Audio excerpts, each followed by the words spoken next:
Hello, and welcome to this WPTV News Update. I'm Brianna Cabello. And I'm Kristen Hansen. It's 45 degrees outside right now. We'll have a complete forecast later in the program, but we begin with our top local story. A 3-alarm fire in Patterson shut down Route 20 and parts of Route 80 this morning. The McLean Boulevard warehouse building caught fire around 6:30 a.m. this morning and caused thick smoke to spread across the major highways. It took more than 2 hours and 65 firefighters from Patterson and Clifton to stop the blaze. 2 firefighters were harmed and taken to the hospital with minor injuries. The William Paterson baseball team is now ranked 23rd in the latest American Baseball Coaches Association Division III national poll. This is the first appearance in the polls of the season for the nation's leader in batting and runs scored. In other Pioneer sports, the softball team swept a doubleheader against New Jersey City University yesterday, winning 11-3 and 14-6. Freshman Melissa Swain went 5 for 5 on the day with a home run, 5 RBIs, and 5 runs scored. Professionally on the court, the Knicks fell to the Bulls 98-86. The loss set up a must-win situation for the Knicks tonight when they play the Bucks for the 8th and final playoff spot. On the diamond, the Yankees topped the Orioles 5-4 in 12 innings, and the Mets lost their first game of the season to the Nationals 6-2. Coming up, our top national stories. Rick Santorum suspends his bid for presidency. We'll take a look at headline sports and what's new with Ashley Judd on Hollywood Minute. Stay tuned.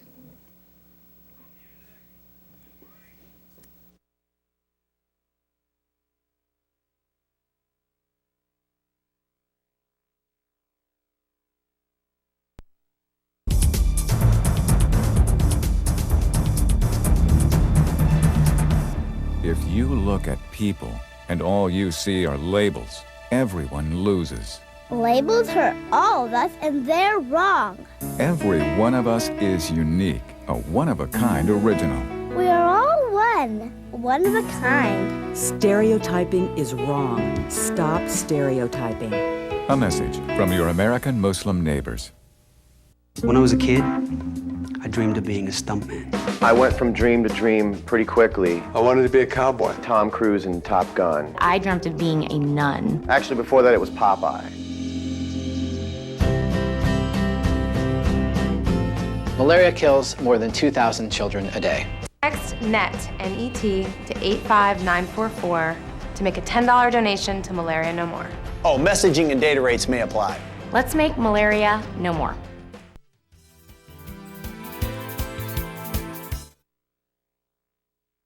Welcome back to this WPTV News Update. I'm Kristen Hansen. And I'm Brianna Cabello. Time now for our top national and international stories. Bombshell announcement from Rick Santorum yesterday. First campaign events were canceled, then came the news conference. In the end, it came down to money, delegates, and family. Tuesday, the man in second place for the Republican presidential nomination called it quits.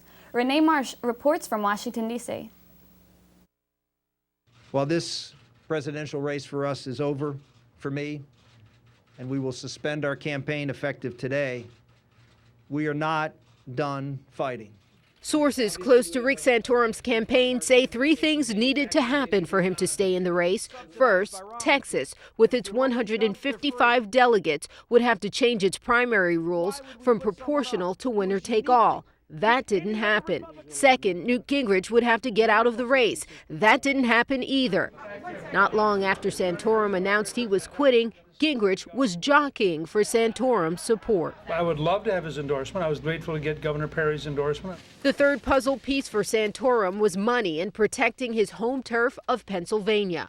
Romney's poll numbers were inching up there, and he was in the process of smothering the market with $2 million worth of anti-Rick Santorum ads. Meantime, Santorum's campaign reported nearly $1 million in debt last month and said they would have drained their accounts trying to compete. This has been a good day for me. Mitt Romney now has a firm grip on the Republican nomination. In general election mode, his focus is President Obama and a key voting bloc. Did you know that of all the jobs lost during the Obama years, 92.3% of them are women? Well, Rick Santorum's decision to drop out of the race was not all political. His 3-year-old daughter, Bella, who was born with a chromosomal condition, was recently hospitalized. It is the second time since he launched his campaign. Reporting in Washington, I'm Renee Marsh. The Celtics beat the Heat and Bobby Petrino gets fired.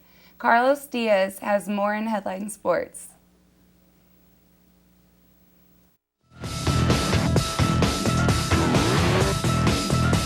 In Headline Sports, I'm Carlos Diaz. The University of Arkansas fired their head football coach Bobby Petrino on Tuesday. Athletic Director Jeff Long announced the decision in a press conference, saying Petrino intentionally misled the university after he was involved in a motorcycle accident in which he had a female passenger with whom he later admitted to having an improper relationship. Petrino did release a statement through his reps saying that he was sorry and that he accepted full responsibility. Tuesday was a humbling day for new Miami Marlins manager Ozzie Guillen, who made an unscheduled journey back to Miami to try to limit the damage he caused by comments of admiration he made about the former Cuban leader Fidel Castro. Guillen will now have time to reflect on what he said and his past dramatic few days because the Marlins have suspended him for 5 games. Speaking in Spanish and English, Guillen apologized to the city of Miami and the Latin American community for his comments. The Detroit Tigers continued their unbeaten streak in the early MLB season by defeating the Tampa Bay Rays 5-2 on Tuesday. Rick Porcello pitched 7 strong innings for the Tigers, and Prince Fielder and company scored 3 runs in the 8th to go ahead for good over Tampa Bay. Detroit is now 4-0 on the season. The Braves finally got their first win of the season, and it was a familiar face that led the charge. Chipper Jones made his season debut after coming off the disabled list, and he didn't skip a beat as he hit a 2-run homer to lead the Braves over the Houston Astros 6-4. Braves rookie Tyler Pastornicki also went deep, his first homer of his career. In the NBA, the marquee matchup of the night took place in Miami, where the Boston Celtics knocked off the Heat 115-107. Paul Pierce scored 27, and Kevin Garnett chipped in with 24 points and 9 rebounds. The Heat made a run in the fourth quarter, but it was Garnett who made 4 straight baskets in as many possessions to help seal the deal for Boston. LeBron James had 36 points in the losing effort. With Headline Sports, I'm Carlos Diaz.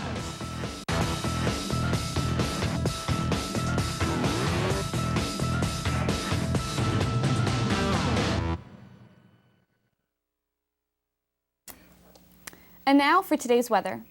It's 45 degrees right now, and we're aiming for a high of 55. Tonight's low should be around 41. For tomorrow's weather, it will be a high of 61 degrees with a low of 39. Friday will be a high of 66 degrees with a low of 45.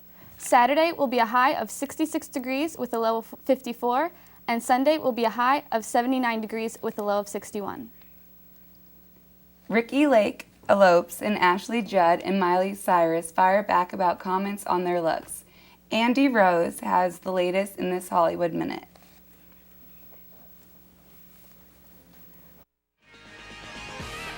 Ricky Lake is sharing her big secret. The talk show host eloped. Lake married Beau Christian Evans Sunday in Southern California. The bride has tweeted, "It's official, and I am so happy." Ashley Judd is firing back against recent speculation that she's undergone plastic surgery. The actress says changes to her face are due to steroids she used to treat an illness, not a cosmetic procedure. Judd criticizes media outlets who ran the story without asking her office for verification. She calls the situation an example of the culture women are forced to endure every day. Miley Cyrus also has something to say about comments made about her looks. In response to accusations she has an eating disorder, the 19-year-old took to Twitter to announce she has a gluten and lactose allergy. Cyrus says her new diet regime is not about weight, but rather about health. In fact, the star says she feels so good, she's encouraging all her Twitter followers to give a gluten-free diet a try. For Hollywood Minute, I'm Andy Rose. And that's it for this WPTV News Update. I'm Brianna Cabello. And I'm Kristen Hansen. Thanks for watching.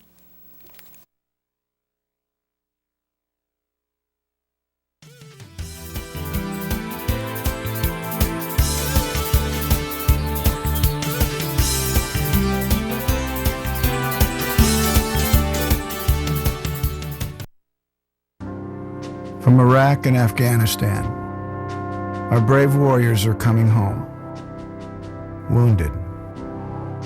Some with wounds you can see, some with wounds you can't see. Wounded Warrior Project